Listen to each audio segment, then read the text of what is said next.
Talent likes to rest. Obsession does not. Talent is born, relaxes, and gets complacent. Talent goes to bed early because it thinks everything is already secured. But while talent is sleeping, obsession is wide awake, with eyes wide open in the dark, designing the plan to achieve it all. We live in a world that idolizes genetic talent. It's a gift, they say. It's the perfect excuse mediocrity uses to justify why they aren't at the top. But talent without obsession is just wasted potential. It's a Ferrari engine with no gas. When the end seems near, when your muscles scream at you to stop, when your mind begs you for a break, that's where average people freeze. But you are not here to be average. Today's pain is the price of tomorrow's respect. Obsession is not a pretty word. Society mistakes it for a disease. They will tell you, you're exaggerating. Take a break. You're going to burn out. They ask you to find balance because seeing your intensity reminds them of their own lack of fire. They are terrified to see someone willing to sacrifice comfort for a goal because it exposes their own mediocrity.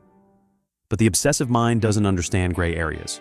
You either give everything or you give nothing.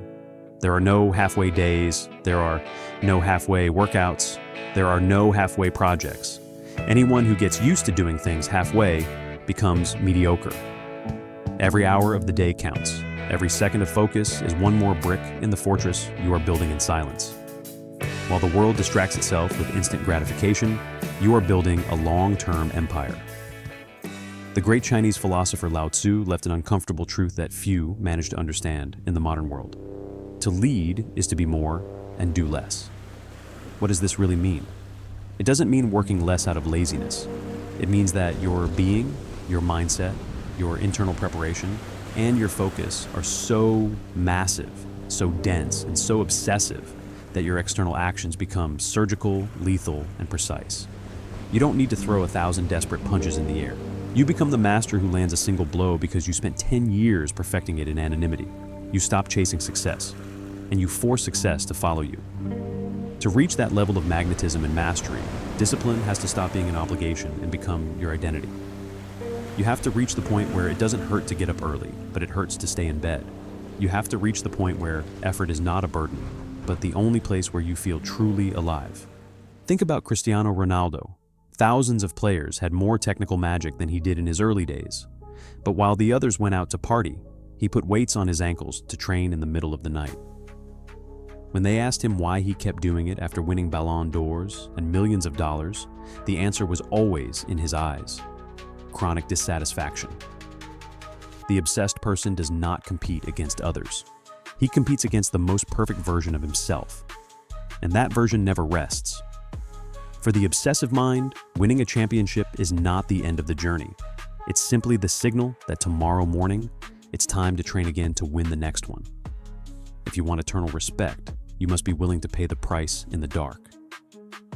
You have to be willing to be the first to arrive and the last to leave, to do the reps that nobody sees, to endure the boredom of the daily routine when the initial excitement has already evaporated. Because at the beginning, everybody is motivated. The first day at the gym is easy. The first week of a new business is exciting. But motivation is treacherous. It abandons you when it's cold, when you're tired, when results don't come as fast as you expected. That's where talent quits and where obsession becomes a lethal weapon. Obsession doesn't care how you feel. Obsession only cares about what needs to be done. The question is not whether you have talent. The question is, what do you do when you run out of it? What do you do when the motivation dies and only the cold concrete of discipline is left? If you've made it this far into the video, it's because you are not part of the 95% who already closed the tab to watch cheap entertainment. You are different. Your mind is looking for the next level. And since this proves you are ready, I will deliver to you a high-value asset, a tool that, if applied, will give you an edge over 99% of people. The Obsession Blueprint, a practical guide featuring the 5 secret strategies of the most implacable minds in history, a direct, no-nonsense manual to reprogram your discipline. Today, I'm going to grant you access to this asset as a reward for following this channel and for not missing a single one of our injections of adrenaline and strength. Subscribe, comment the word obsession, and hit the bell icon so you don't miss the next video and the next tools we will be delivering to you. I will leave the link pinned in the first comment only for the truly obsessed who take action right now. Keep your focus. Do not allow outside noise to contaminate the frequency you are operating on. Those who lack a vision will always try to sabotage yours, not out of malice, but out of an inability to comprehend the magnitude of your obsession. Walk with a firm step, even when you walk alone. Loneliness on the road to success is not a punishment. It is the natural filter that separates history makers from mere spectators. Finish watching this video. Close YouTube. Turn off distractions. Look around you. The world is full of talented people who achieved nothing because they got tired halfway through. Don't be just another one. Be the one who gets up when everyone else gives up. Be the one who works while everyone else sleeps. Show them that your obsession will always defeat their talent. See you at the top or in the shadows. You decide.